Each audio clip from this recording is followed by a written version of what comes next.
Thank you. I rise today to speak about one of the most spectacular long-running failures in fishery governments in this state. A failure so complete that the government's own regulated commercial abalone industry is now asking to be bought out, not because the resource is gone, but because the government refuses or is unable to protect it. Let that sink in. This isn't a fishery asking for assistance because of drought, climate or market collapse. This is a lawful industry asking for an exit because the state has surrendered control of its own laws. At the heart of this mess is the abuse of cultural fishing provisions and the government's absolute refusal to regulate what it legislated. Section 21AA of the Fisheries Management Act was inserted in 2009, 17 years ago. 17 years on, that section hasn't been proclaimed, no regulations, no operational framework, no enforceable limits. So apparently successive governments can draft legislation but just can't be bothered to finish the job. Instead, we have two so-called trial local management plans, two in nearly 2 decades. Where's the delivery of outcomes?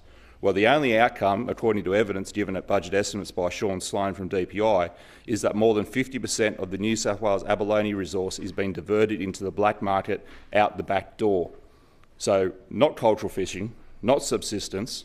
It's not cultural fishing if that abalone ends up in chonky Chinese restaurants in Sydney. That's not cultural fishing.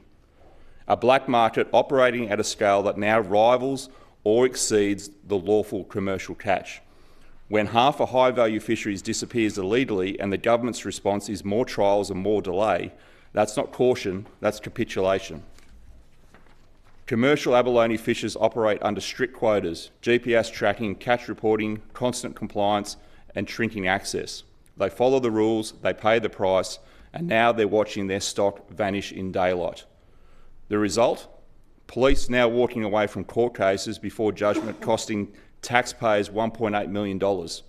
Stock sustainability is compromised, markets are distorted, and the statutory fishing rights issued by the state are being quietly devalued by government incompetence. So now we reach the absurd outcome. Instead of enforcing the law, the government is now going to be asked to buy out the industry, not because it failed, but because the government did. That's an extraordinary indictment. That's not reconciliation, that's not good governance, and it's not fair to Aboriginal communities, lawful fishers, or to the public who own the resource. Cultural fishing deserves some respect and protection. What it does not deserve is to be used as a political cover for regulatory paralysis and organised illegal harvest.